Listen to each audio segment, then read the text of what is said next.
Well, good evening, everyone. To our new students, welcome to the Tisch Center and NYU. To our returning students, welcome back. We are so appreciative to have you as students in the Tisch Center. We have some guests tonight I want to introduce. Keith Wan, is Keith here yet? Keith is the president of the Tisch Center Alumni Society. He's probably out raising money for us. He should be here any time. Would all of the alums present please raise your hand? Good, welcome, special welcome to you. Would all of the adjunct faculty are here please raise your hands? Good, again, special welcome to you. Thank you everyone for being here tonight. This has been a great semester start for the Tisch Center. Just want to give you a few things that are going on. We have record undergraduate enrollment. Our graduate enrollment is doubled in the last 2 years. We have 3 full-time faculty searches underway, and we've been able to award a record number of scholarships and a record dollar value of scholarships for this upcoming semester. Tomorrow you will receive an email from me, and I know you don't even read most of my emails, but this one you might want to read. It is the updated Tisch Center Scholarship Guide. We've added about 6 new scholarship programs. So again, a new record number of scholarships available and dollar amounts available. So again, look for those. It's interesting, last semester there was an application for every scholarship, but for some of the scholarships there was only 1 applicant. So there's a great opportunity to receive and be the recipient just by going through the application process. We've also had an extraordinary program of special events this year. This semester. Let me just go through a few highlights. Tomorrow, if you're interested in a career in investment banking, Stephen Kent, who is the lodging and leisure analyst for Goldman Sachs, he'll be in room 321 from 5 to 6 o'clock. I'll be there. He and I used to work together before I retired from my first career. On Thursday, February 21st, Jonathan Tisch, one of the more revered people in our industry, will be here for his biennial Tisch Dialogue. So he'll be talking about his view of the industry, his view of civic and social responsibility, and really to give career advice to our Tisch Center students. A very special program arranged by Professor Dave Hollander, an exclusive screening for the Tisch Center community. It's called, I forgot the name of it. It's the Other Dream Team, I think is the exact name of it. But it's about the Lithuanian basketball team and its triumph at the Barcelona Olympics. It's one of the more moving movies you'll ever see.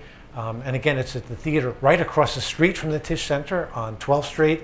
The airing starts at 12 o'clock, and we'll have a panel discussion afterwards. So again, that's Friday, February 22nd.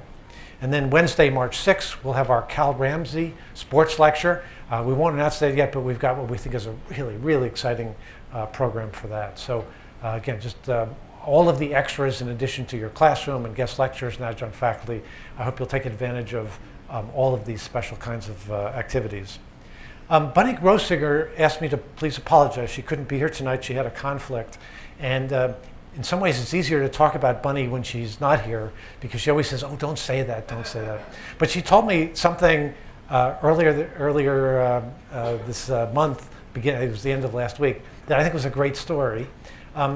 She used to date Ed Koch. So there's a story for you.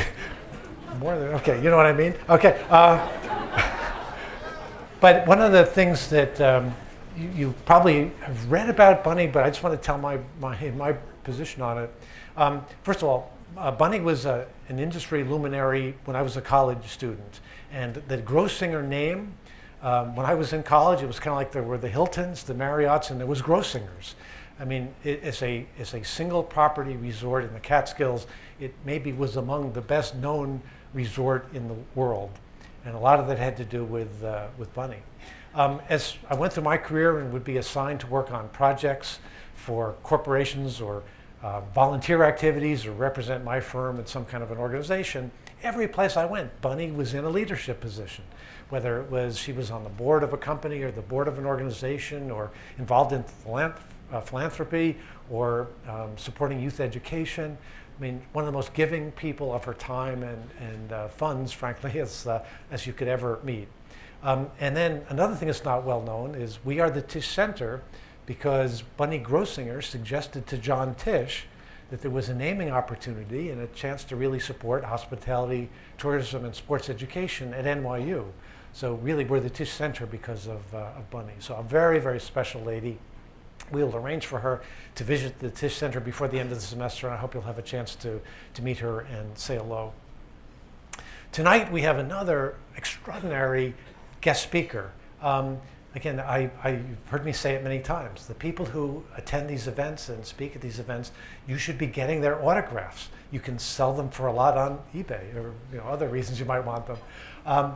I've asked tonight's speaker to introduce himself, so I won't go through the biography, but I would suggest maybe take a moment and read on page 3. And there aren't too many people in an entire career who could achieve this, hold as many positions in industry organizations, major corporations, and have an influence not on just his or her business, but the sector and the national economy. So we're really very fortunate to have Gary Loveman here. We're going to start with a video. Again, I've asked Gary to talk a little bit about his career and his background, so I won't do that. But let's start with a video. So again, thank you for being here tonight. Gary, thank you so much for what you're doing for our students.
So good evening, ladies and gentlemen. It's a pleasure to be with you. It's a pleasure to be with enthusiasts in hospitality management.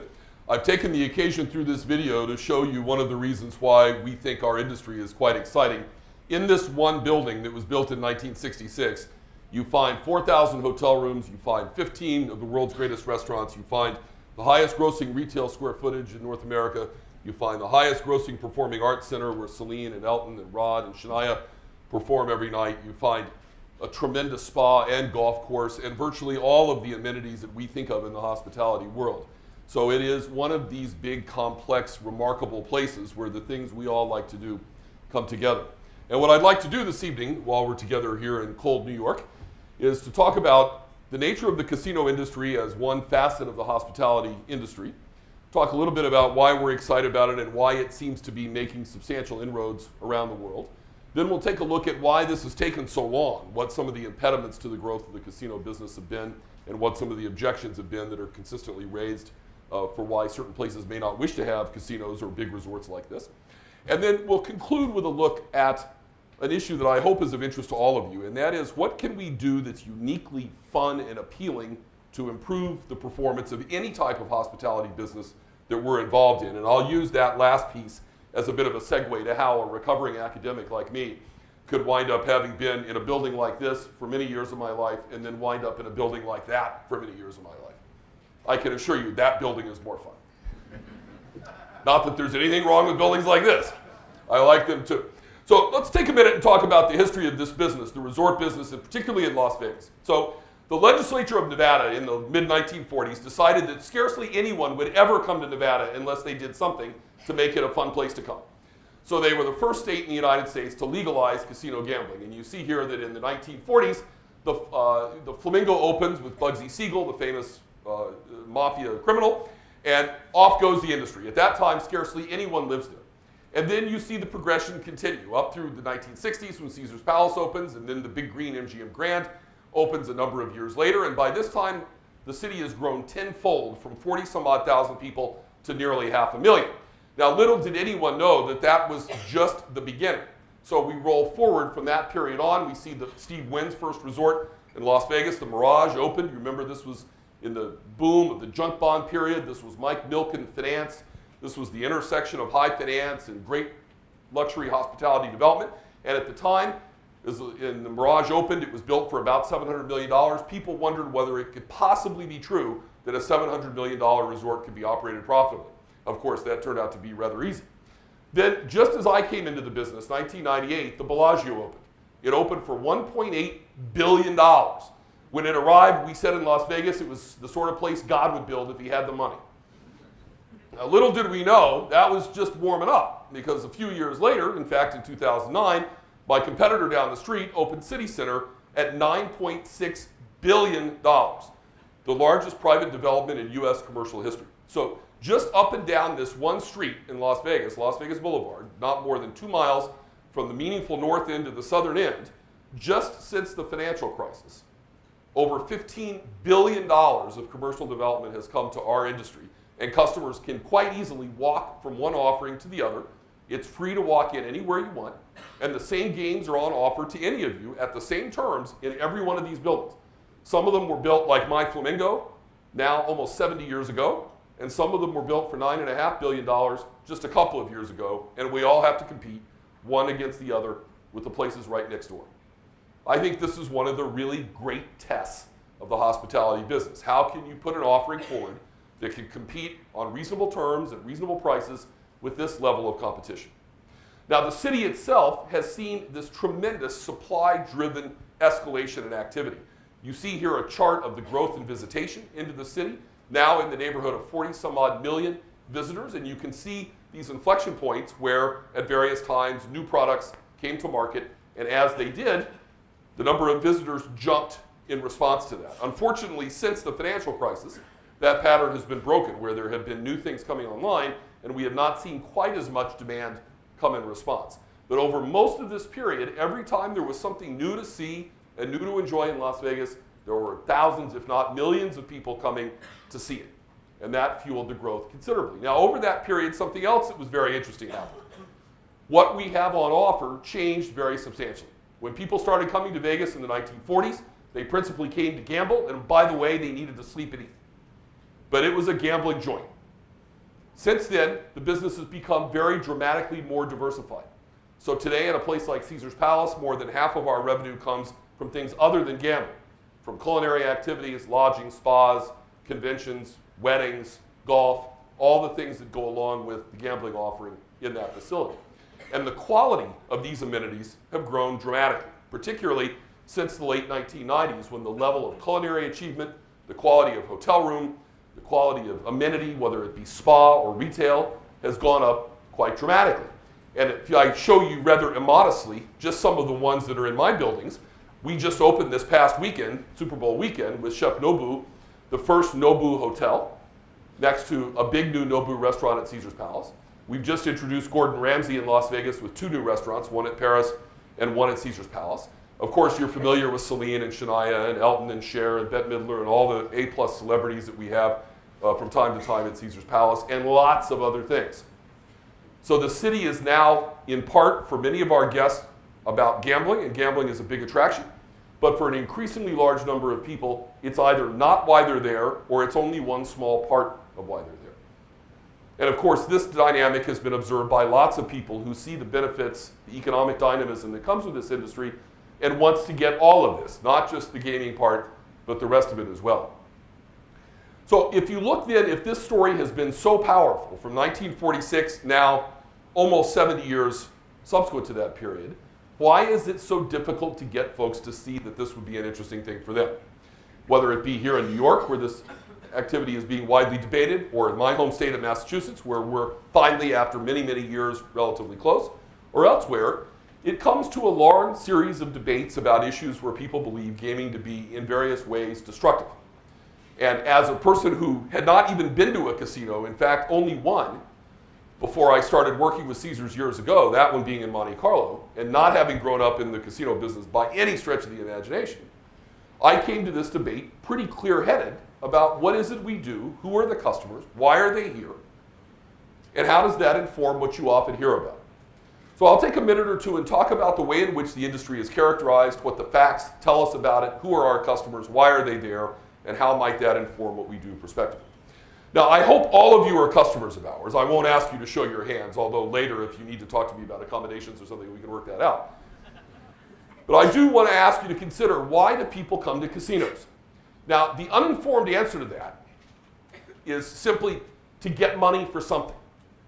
And I've had my former economist academic colleagues suggest that it is somehow the equivalent to making an investment in a mutual fund.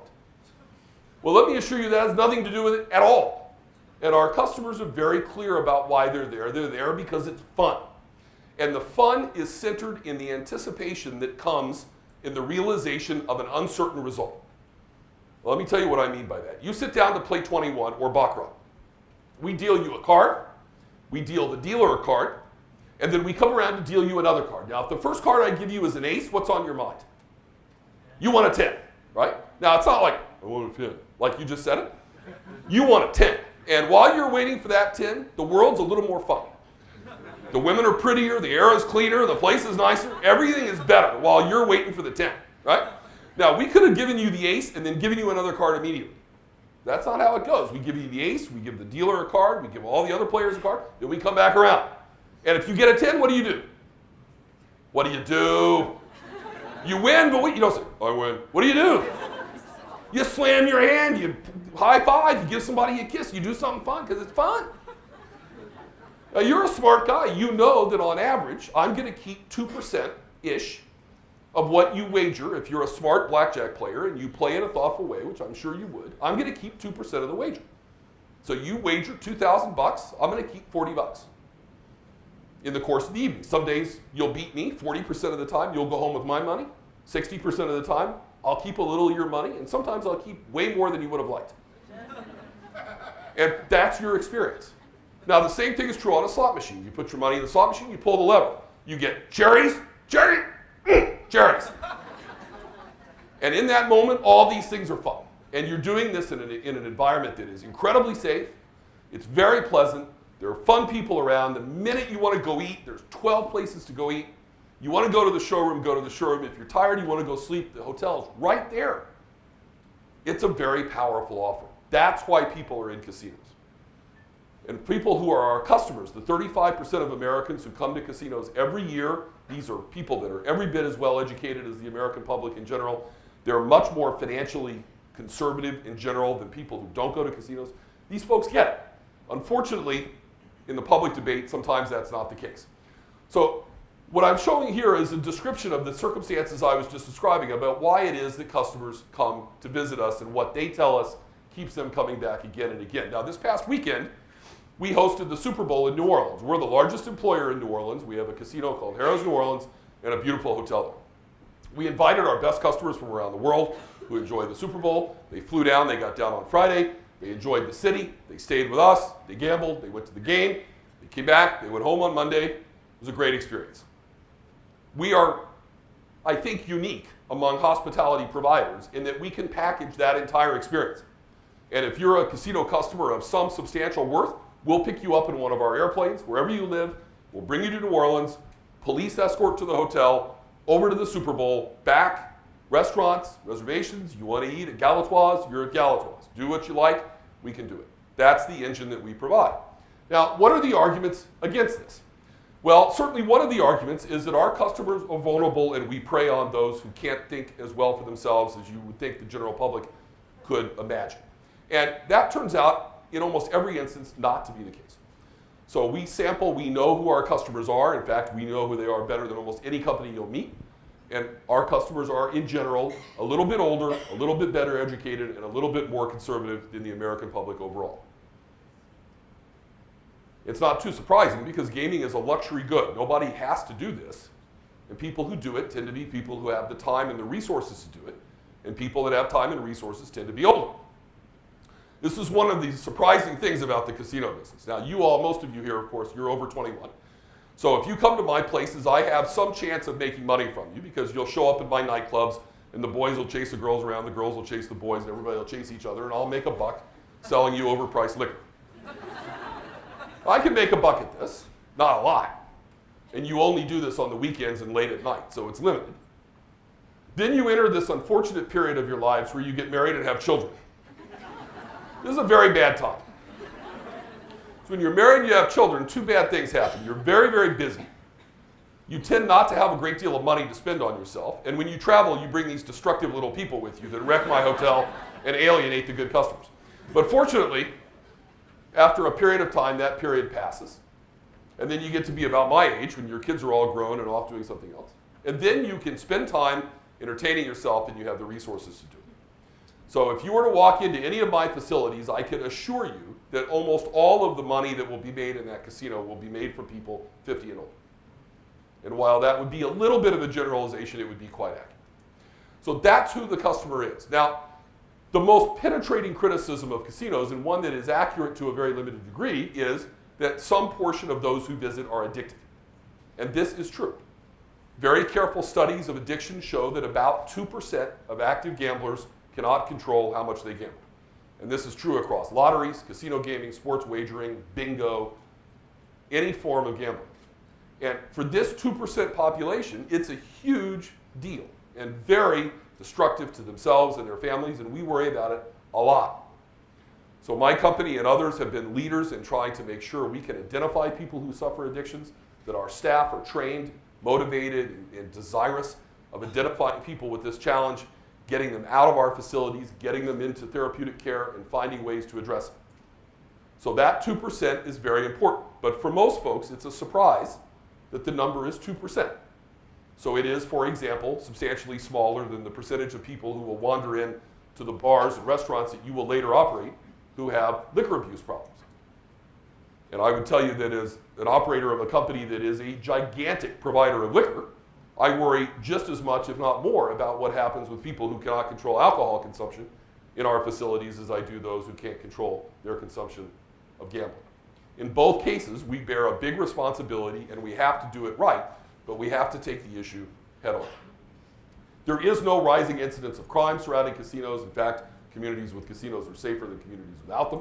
There are a tremendous number of people who visit when we have these places, and most communities find that they're very pleased that casinos were in fact built there. In the racy neighborhoods of Iowa, where casinos have been now for 14 years, every 6 years the citizens are allowed to vote by referendum whether they'd like to keep the casino in their community or vote it out.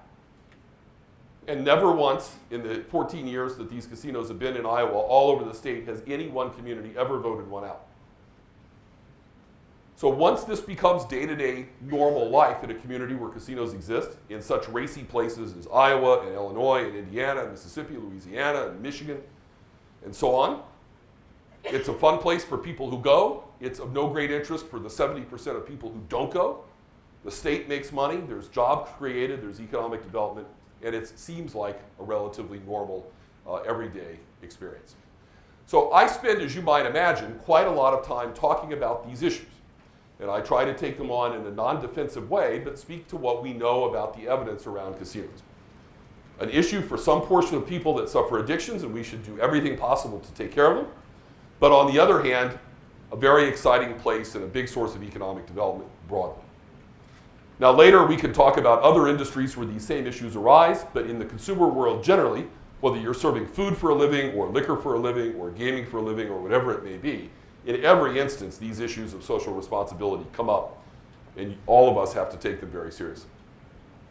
So since Vegas was developed in the 1940s as a resort destination, we then saw gaming come to South New Jersey in the late 1970s, and then we saw riverboat gaming come to the Midwest starting in Iowa about 20 some odd years ago. We're beginning to see now a new wave of casino expansion coming not in these unusual suburban or out-of-the-way places, but right in the middle of cities. So we're beginning to see urban casino gaming in a very substantial way. You see here the time series of places where gaming occurred, and you see that Nevada legalized, and then many years later, New Jersey legalized in one county, and then many years later, you began to see riverboat gaming legalized, and for a long period of time, not so much happened. But all of a sudden, recently, there's been a lot of activity. So now Pennsylvania is the US state that receives the highest level of gaming tax receipts of any state in the United States. The state of Pennsylvania makes more money from gaming than Nevada or New Jersey or anywhere else. And along behind them will come fairly soon Maryland, where we will be opening a new casino in Baltimore next year. And then hopefully my home state of Massachusetts, which is just recently legalized and is in the process of moving ahead, will come along as well. In all of these instances, these are downtown facilities. Now you remember that when Vegas was built, and when I showed you Caesar's Palace, it was a place that was intended to take care of everything you needed in one building. Caesar's Palace sits on 90 acres. So imagine a golf course and a half, all in one big building. The new model is really not that in most cases. These are urban facilities that are intended to be porous, where some of the things you need are in the building and lots of things you want are in the community. So this is our new place in Cleveland. This opened in May. It was built in a renovated department store building. It used to be called the Higbee Department Store Building. And since it opened in May, we've had 2.2 million people visit this place. 17,000 people a day, 7 days a week in downtown Cleveland, where I can assure you there was nothing that was driving this kind of activity before. Now in this casino are games. There's a 200-room Ritz-Carlton hotel next door, and there are 3 casual restaurants and a small buffet. Everything else that you need when you visit is in the community, done through partnerships with local businesses. So when you need a steak, we send you to the adjoining steakhouses owned by private entrepreneurs. When you park, we send you to parking garages owned by local entrepreneurs. When you want to go to the spa, to the showroom, all these things are done in a consortium with local folks that are interested in having this be a centerpiece of their business broadly. We're going to open Horseshoe Cincinnati 1 month from yesterday, and you'll see exactly the same model with the facility in downtown Cincinnati without its own standalone hotel, without a tremendously wide offering of restaurants, and our customers will be visiting all sorts of things in the surrounding Cincinnati area. Middle of next year, we'll open in Baltimore, right down the street from the new champion Ravens. Exactly the same model. Tremendous levels of visitation, both from locals and from people we bring in from elsewhere, but a community-oriented approach, not a standalone approach. So here in Cleveland, you see some of our partners like Morton's, the Cleveland Cavaliers, a variety of other restaurants that are our partners, and you can see the kinds of reactions and enthusiasm that we've been able to generate from the community. It has so far now, 8 months into our experience, been a very good story. Even the local press, which has tended to be historically tough on us in other places, points out that this has been off to a very good start. And I think we'll have the same experience when we arrive here in a month's time in Cincinnati. Now, a very long way away, the folks in Singapore have fairly recently, opened 2 new casinos. It pains me to show you this one because I competed for this one and came in second. My friend Sheldon Adelson won this license, built that's a $5 billion building you're looking at. And it has now become the largest and most profitable casino in the history of the casino industry. It now does close to $5 billion in revenue a year. And this is despite the fact that residents of Singapore have to pay a small tax or entry fee in order to come in. Most of the business comes from visitors to Singapore from outside the country. Since the market began with this facility and one a few miles adjacent in a more leisure-oriented environment, together this has become a $7 billion gaming market in a little over 2 years' time. Larger, for example, than Atlantic City is 40 years after it opened, and now about the same size, slightly larger than Las Vegas. Now this is sort of an ironic story. This is a country where there's a very big emphasis on discipline and on doing things according to the rules. The Prime Minister of Singapore observed that visitation in Singapore was going down. There was a need to generate not only visitation for leisure purposes, but also for business and conventions. And so they established a very disciplined, orderly process to set 2 licenses for casino gaming. And several of us competed, first for the one at Marina Bay that you just saw. Sheldon Adelson ended up winning that one. And then second, for a resort area called Sentosa Island that was ultimately won by the Malaysian company Genting. And both of them have been remarkably successful. You see here some of the statistics around what these facilities have been able to do. If you look at what the government was trying to do, this is a graph of their international visitation before and after the casino opened, and you get some impression for how powerful an inducement for visitation in Singapore this has become. From mainland Chinese, from Indonesians, Malaysians, Indians, people all over Southeast Asia, these facilities have been tremendously effective. And I think if you follow the Singaporean press, certainly if you talk to the Singaporean government, they would say that this experiment now, several years along, has been a tremendous success. The casinos have been open almost 3 years. The bidding process began about 7 years ago. It led to $10 billion of invested capital in Singapore and this kind of economic benefit. So that's a look at my business, from Las Vegas and its history to the newest big market in Singapore, and a look around the urban opportunities in the United States. Here in New York, either your full-time or temporary home, there's a debate now underway with Governor Cuomo about whether there should be casinos in and around the city of New York. There are already casinos in the state, Native American owned and operated casinos around the northern and western parts of the state. The debate is whether there should be urban casinos in Manhattan or Queens or Staten Island or places like that. And while most of you will be long gone from this school before that's ever resolved, I think it's likely that we will see movement in that direction over the near to medium term. And all the issues I've been describing to you this afternoon will certainly be debated rather fully. So in the final little piece of our discussion this afternoon before I take your questions, let me turn to a more generic topic for all of you in the hospitality industry. And that is, what can we do to differentiate what we sell from what our competitors sell? And let me ask you to consider the problem as I found it in 1998. Now, I was in a classroom at Harvard. I taught at this vocational school in Cambridge called Harvard Business School. And I left a classroom on a Thursday afternoon. I administered my exam, I got on a plane, and I went to Atlantic City. And that evening, I was the chief operating officer of Harrah's, 14,000 employees. Certainly the most underqualified person ever to take that job. And the reason such an unlikely person had been given that job was that the company was hurting. Clearly, if the company had been in great shape, they would have found a qualified person for the job. Right? Instead, they got me. And the problem we had was that our competitors generally had better facilities of the sort I've shown you. And still, we had to get people to come to our place anyway, when they could play the same games for the same terms in much more elaborate places. So those of you who go to Vegas, think about Harrah's Las Vegas, which is now worth $250 million, versus the Bellagio, which is worth $2 billion. And they're only 100 yards from each other. And you can walk in and play blackjack or baccarat or whatever you want at either place, anytime you want. Happy to have you. Now, in your career, you'll have both of these chances. You'll work in beautiful, wonderful places where you'll want to bring your mother and your girlfriend and your dad and show them what a great place you work in. And you'll work in some places that need a lot of help. And when you're in the latter, you got to work really hard, because marketing places that need a lot of help, that's tough work. Marketing really great places, that's for sissies. So you work as a marketer for Apple, that's a sissy's job. Then working as a marketer for BlackBerry, you got to earn your work there. You market the New York Yankees, you work half a day. You market the New York Mets, you got to get up early. You got to work really hard. I'm not talking about your loyalties. I'm just saying one product is a better product. It has been. Now, when I showed up, I had generally bad products. And in the near term, I couldn't change them. You can't build a casino and change the restaurants quickly.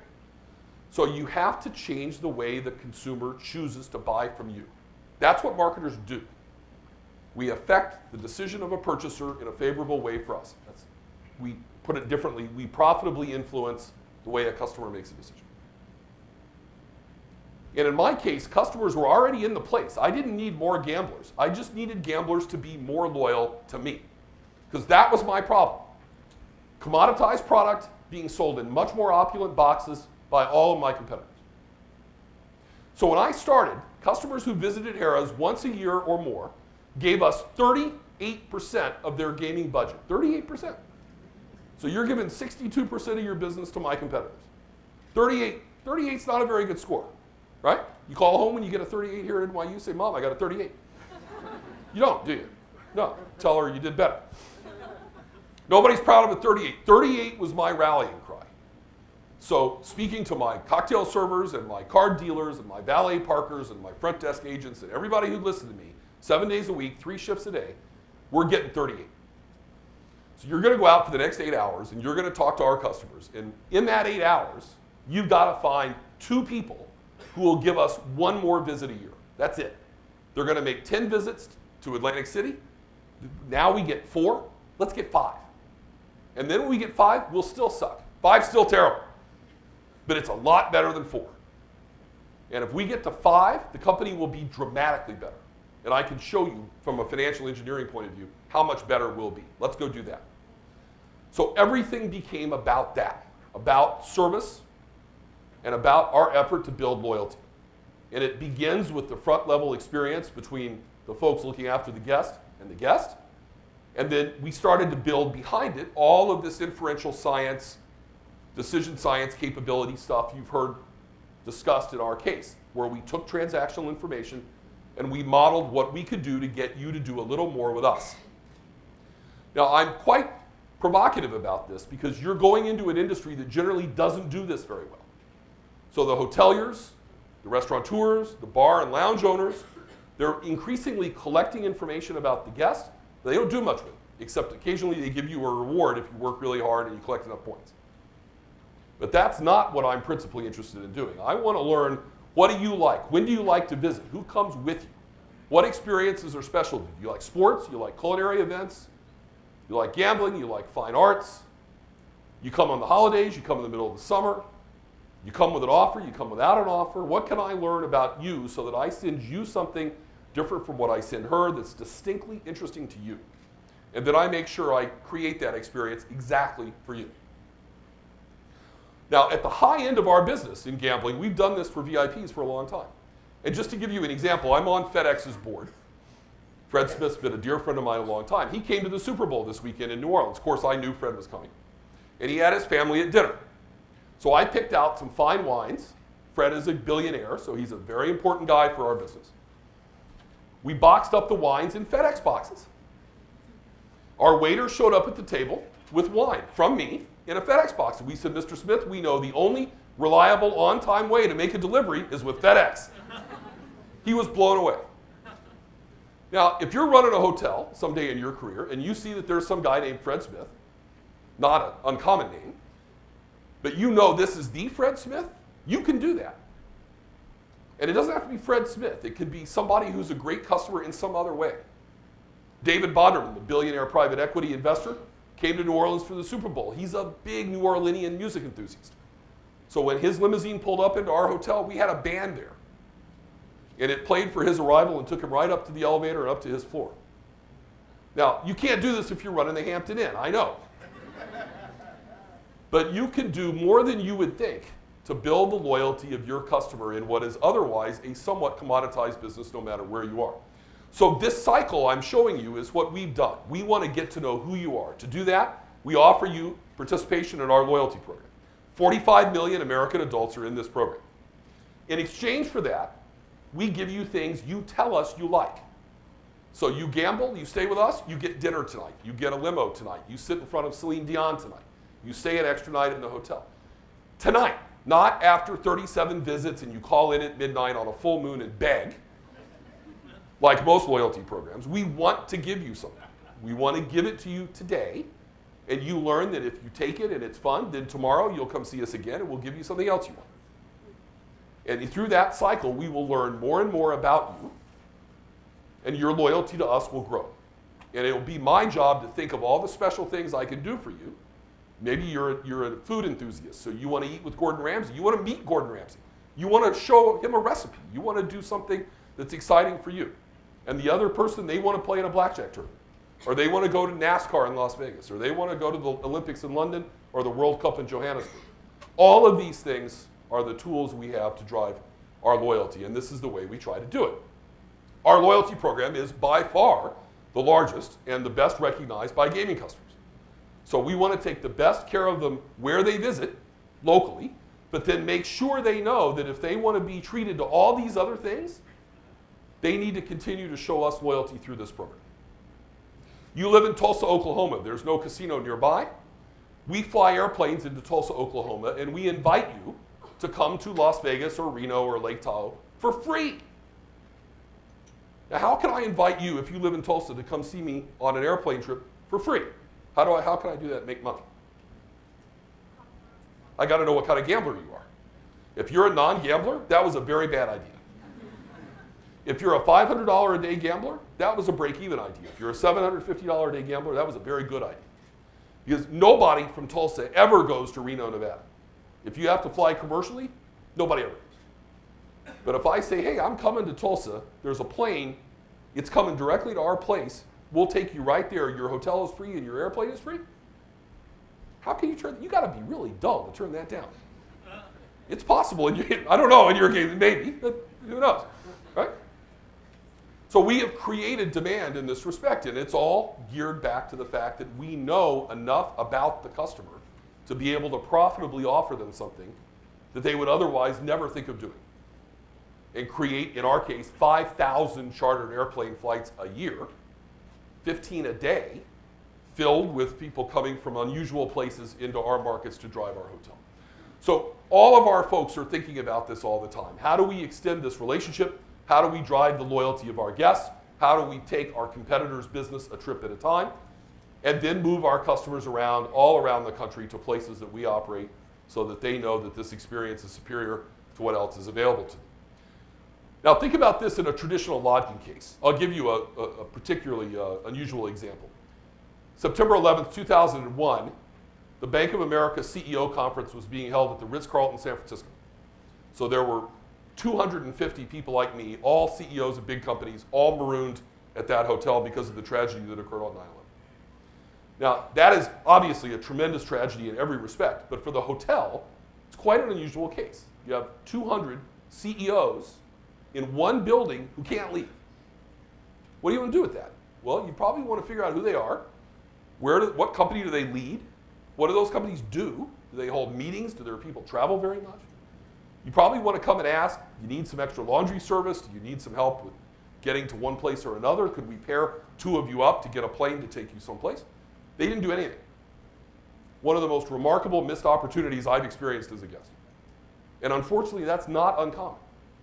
Whereas you could imagine just the opposite. And someone would be a Ritz-Carlton customer forever. They wouldn't be on Expedia typing search for luxury. They would go to the Ritz-Carlton every single time. Now, you've undoubtedly noticed in your studies that if you look at the wealth creation in our industry, in the hospitality industry, starting from where the customer thinks she may wish to travel, all the way through to the hotel, the largest creation of value has come where?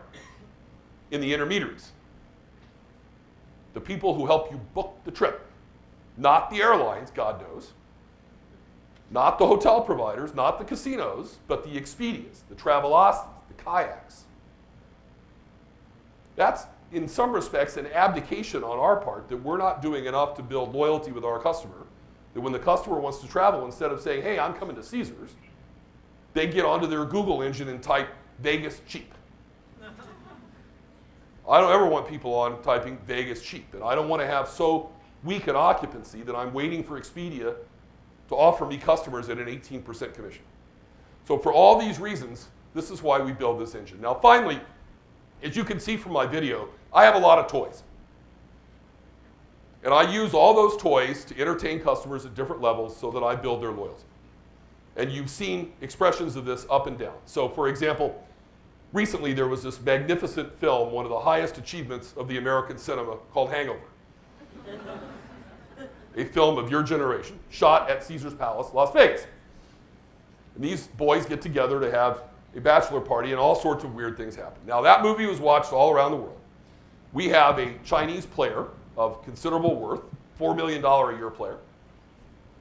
He was turning 40. He wanted to have a party for his birthday. So he came to us and he said, I want to relive the Hangover experience. I want to stay in the same suite. I want a tiger. I want Mike Tyson. Now, some of the things we can't provide, only what's legal. We recreated that party. Mike Tyson lives in Las Vegas. He was available. Turns out the Society for the Prevention of Cruelty to Animals will allow you to have a tiger under certain circumstances. And we were able to create a pretty nice event. Guy will never forget it. So whether this is a $50 customer who just wants a table by the window, or just wants to be able to say to his fiancée that they're going to be able to be seated at 8 for sure, or that they're really, really going to get the room that looks over the strip, not the room that looks over the garage, all the way through to the guy who's going to come in on a Gulfstream and eat with Guy Savoy at the French restaurant and meet Celine after the show, and everywhere in between. God created all people equally. She did not create all customers equally.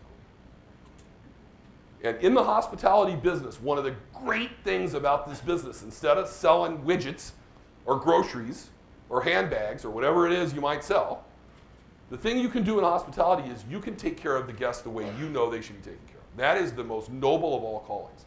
That's what I love about this business more than anything else. I got into it because I'm an applied mathematician. I like the quantitative side of the business. But what I've come to love about it is making sure Fred Smith gets a bottle of wine in a FedEx box.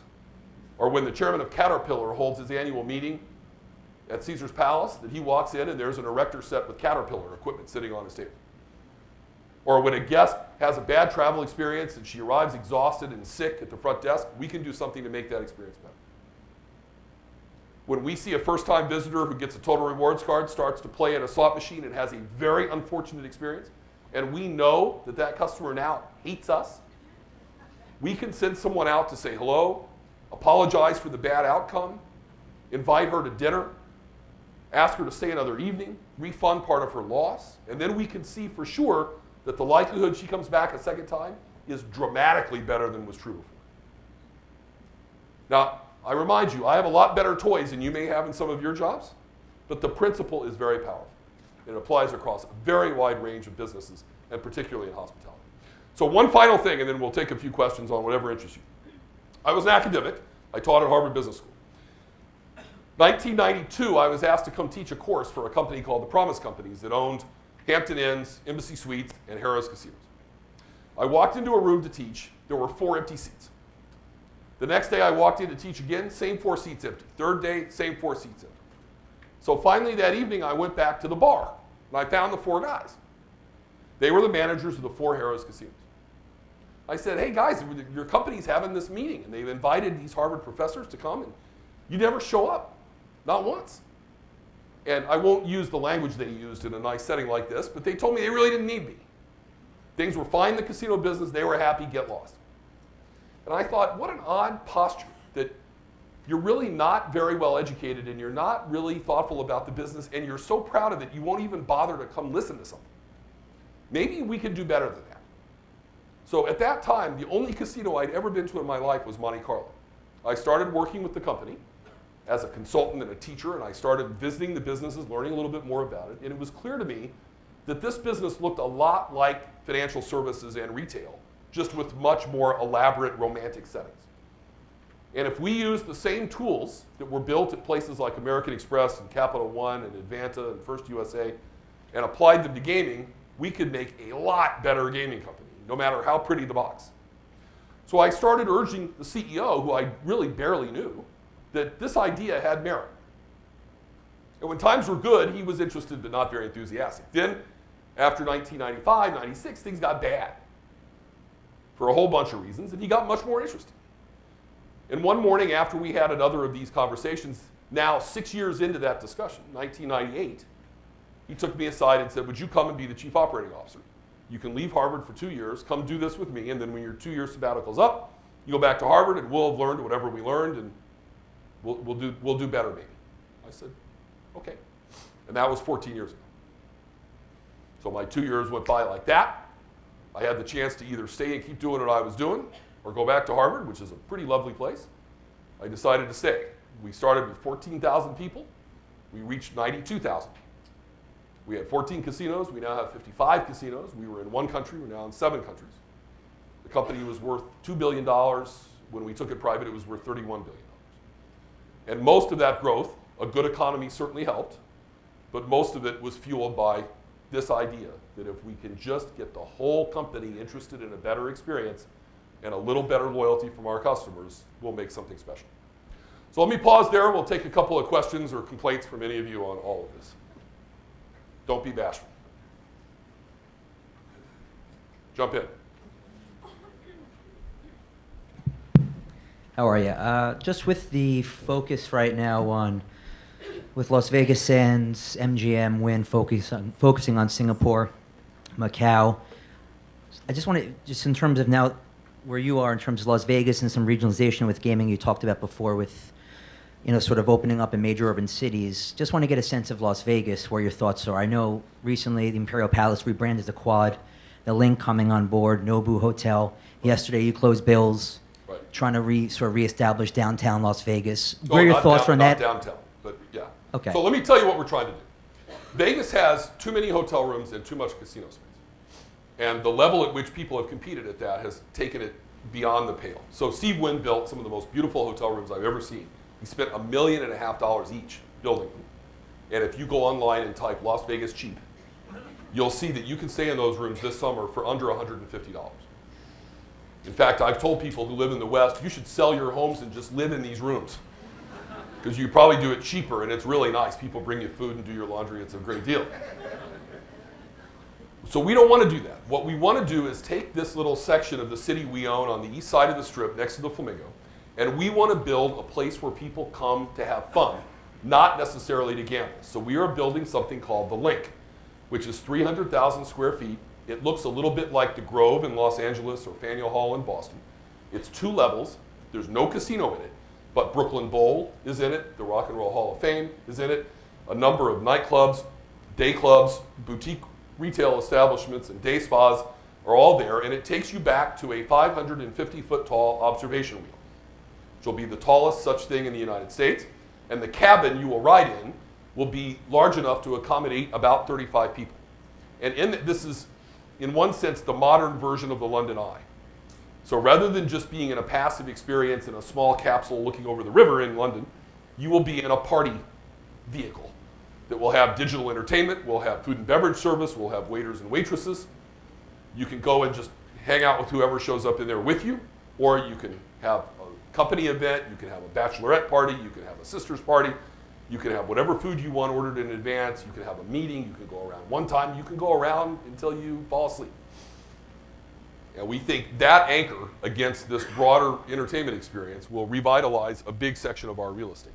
And that, for us, is the next big thing. And by the way, it's the only development work going on in Las Vegas today. Now, just quickly on Asia, we want to be in Asia. We have failed that we are not there yet. We couldn't do Macau for regulatory reasons. We missed Singapore. Sheldon won. We filed an application for Korea, and we hope to be able to come to Korea soon. I'm going there next week.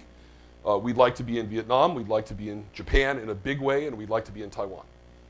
Those are the 4 places where I think gaming is likely to come forcefully.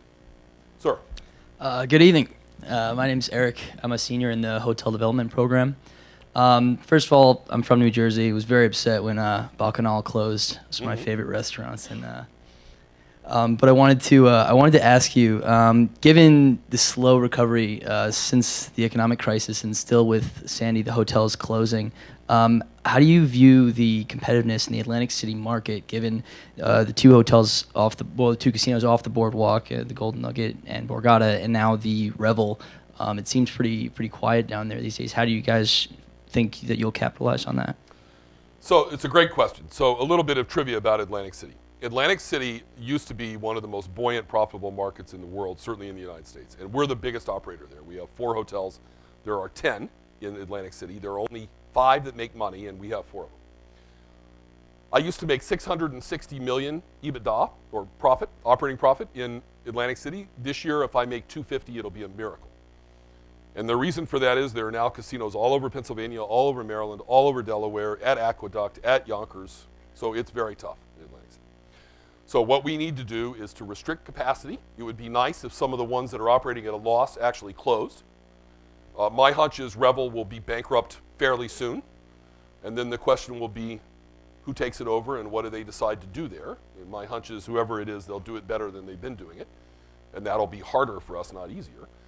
We are going to have to continue to find interesting reasons for people to come to Atlantic City who don't currently come, including people your age, which is an area where we need to do better, and hold on for dear life. If 5 years from now I can still make 250 in Atlantic City, I'll be a hero. My investors would tell you they're concerned I'll make 0 in 5 years.